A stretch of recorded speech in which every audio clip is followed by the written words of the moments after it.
У гэтым годзе продаж тавару для школы будзе праходзіць больш чым у 630 крамах Брэсцкай вобласці. Акрамя таго, на працягу жніўня плануецца правесці звыш 115 выстаў продажаў і каля 110 школьных кірмашоў. На іх будзе прапанаваны абноўлены асартымент тавараў для школы ад айчынных і замежных вытворцаў. У тым ліку больш за 150 новых мадэляў адзення дзелавога стылю для дзяцей і падлеткаў. В этом году концерн Беллегпром прислал электронные каталоги коллекции товаров в школе. Эту коллекцию мы разместили на сайте облсполкома. Поэтому для того, чтобы родители, школьники могли как-то воочию увидеть, что предлагает наша промышленность и что можно заказать в торговле, предлагаем посмотреть и наш сайт Брестского облсполкома.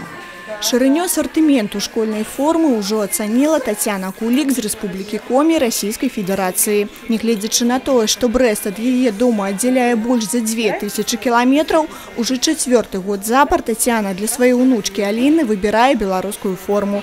Перш за ўсё гаворыць за якасць. Белорусская одежда славится своим качеством, к тому же она недорогая, поэтому мы целенаправленно пришли в магазин.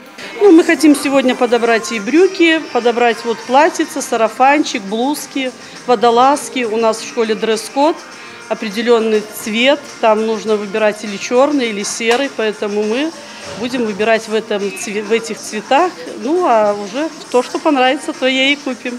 Сабраць дзяцей у школу – гэта сапраўднае выпрабаванне не толькі для бацькоўскіх здольнасцяў, але і для сямейнага бюджэту. Спецыялісты прагназуюць, што бацькам у гэтым годзе варта разлічваць на чэк у сярэднім на суму каля 400 беларускіх рублёў.